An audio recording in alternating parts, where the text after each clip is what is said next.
Yaklaşık 20 bin yıl önce dünya buzul çağının en sert dönemlerinden birini yaşıyordu. Kuzey Amerika, Avrupa ve Asya'nın büyük bir kısmı kilometrelerce kalınlıktaki buz tabakalarıyla kaplıydı. Bu dönemde insanlar hayatta kalabilmek için doğayla mücadele ediyor, mamutlar gibi devasa hayvanları avlıyor ve buzulların arasında yaşamaya çalışıyordu. Bugün bu zorlu dönemin izlerini takip ederek insanlığın buzullarla nasıl başa çıktığını ve mamutların bu süreçteki kritik rolünü keşfedeceğiz. Buzul çağı, insanlık tarihinin en soğuk ve zorlu dönemlerinden biri olarak bilinir. Bu dönem, son buzul maksimumu olarak adlandırılıyordu ve gezegenin büyük bir bölümü kalın, buz tabakalarıyla kaplıydı. Kuzey Amerika, Avrupa ve Asya'nın büyük kesimleri metrelerce buz altında yatarken, güney bölgelerde ise geniş otlaklar ve tundralar hakimdi. İnsanlar, doğanın sunduğu sert sınavlara karşı koyabilmek için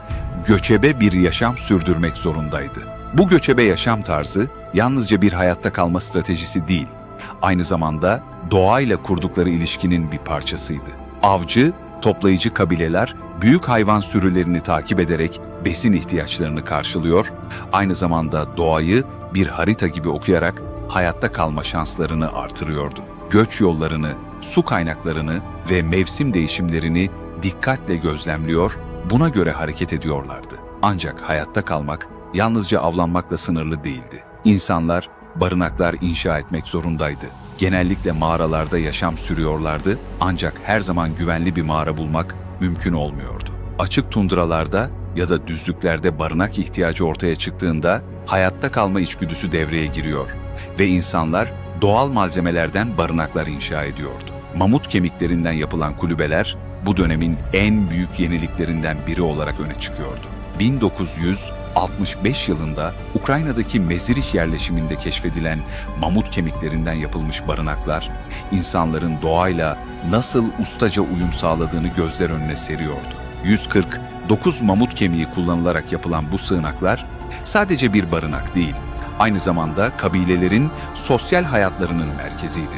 İnsanlar bir araya gelip ateşin etrafında toplanıyor, av planları yapıyor ve bilgilerini nesilden nesle aktarıyordu. Hayatta kalmak için yalnızca barınak yapmak yeterli değildi. İnsanların doğayla kurduğu ilişki, hayvanları ve çevreyi daha iyi anlamalarını sağlıyordu. Yalnızca mamutlar değil, dev bizonlar, mağara ayıları, kılıç dişli kaplanlar ve dev geyikler de avcı toplayıcı kabilelerin yaşamında kritik bir rol oynuyordu. Mağara ayıları güçlü ve tehlikeli yırtıcılar olmalarına rağmen insanlar gibi mağaralarda yaşamayı tercih ediyor. Ve bu durum mağaralar için rekabet ortamı yaratıyordu. Avcılar bu tehlikeli hayvanları alt etmek için grup halinde çalışıyor, taş aletler, mızraklar ve ateş gibi araçlardan faydalanarak stratejiler geliştiriyordu. Avladıkları hayvanlar sadece besin kaynağı değildi. Derileri soğuktan korunmak için giysi haline getiriliyor, kemikleri ve dişleri çeşitli aletlerin yapımında kullanılıyordu. Bununla birlikte avlanmak yalnızca hayatta kalmak için değil, aynı zamanda kabile içindeki düzenin ve işbirliğinin bir parçasıydı. Özellikle mamut avı, avcı toplayıcı kabileler için son derece zorlu ve strateji gerektiren bir süreçti.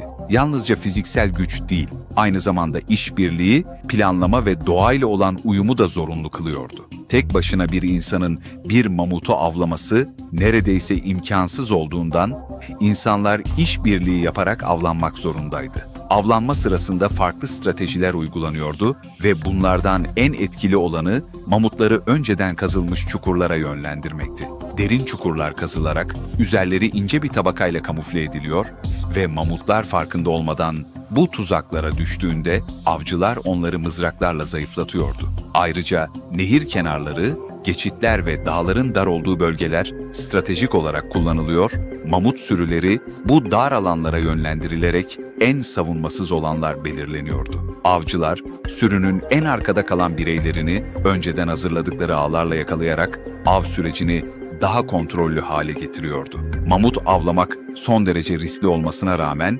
başarılı bir av yüzlerce kilo et sağlayarak bir kabileyi aylarca besliyordu. Mamutlar yalnızca besin kaynağı değil, aynı zamanda kültürel ve ekonomik açıdan da büyük bir önem taşıyordu. Avlanan mamutların etleri dondurucu hava sayesinde uzun süre bozulmadan saklanabiliyordu. Bununla birlikte mamut kemiklerinden barınaklar inşa edilirken dişleri süs eşyaları ve silah yapımında kullanılıyor, derileri ise soğuktan korunmak için giysi haline getiriliyordu. Hatta bazı durumlarda mamut kemikleri ve derileri zemin kaplaması olarak bile işlev görüyordu. İnsanlar mamutları sadece hayatta kalmak için değil, aynı zamanda sanatsal ve kültürel bir bağ kurmak için de önemli görüyordu. İnsanların doğayla ve avladıkları hayvanlarla olan ilişkisi sadece hayatta kalmaya yönelik değildi. Bu bağ aynı zamanda kültürel ve sanatsal bir ifade biçimine dönüşüyordu.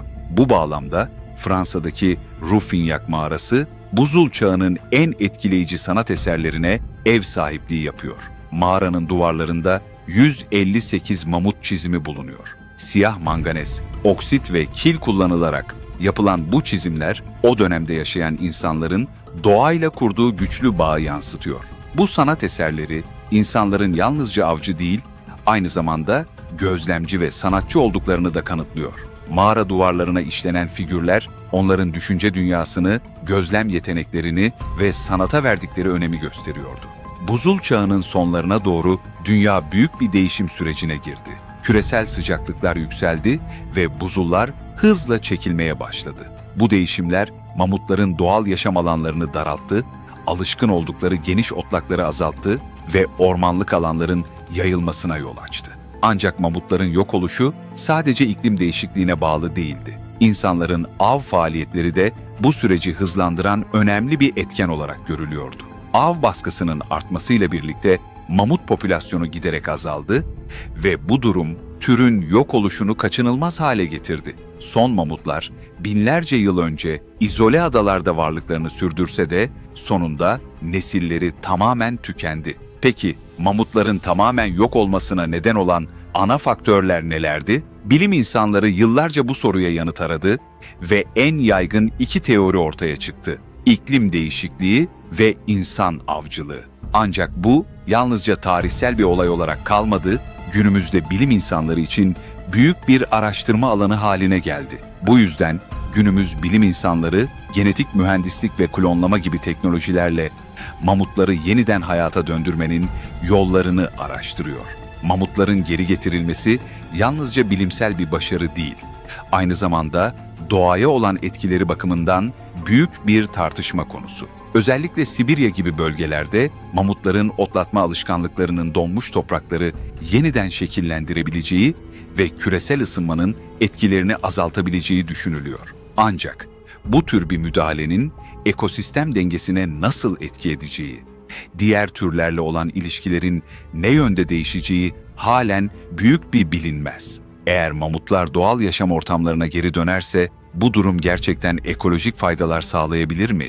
Yoksa beklenmedik sonuçlara mı yol açar? Bu konu hakkındaki düşüncelerinizi bizimle paylaşın. Sizce mamutların geri getirilmesi mümkün olursa bu doğa için bir fırsat mı olur, yoksa risk mi taşır? Eğer mamutlar geri dönerse onları doğal ortamlarında görmek nasıl bir his olurdu? Yorumlarda fikirlerinizi paylaşarak tartışmaya katılabilirsiniz. Kanala abone olmayı ve yeni videolardan haberdar olmak için bildirimleri açmayı unutmayın. Bir sonraki videoda görüşmek üzere, kendinize iyi bakın.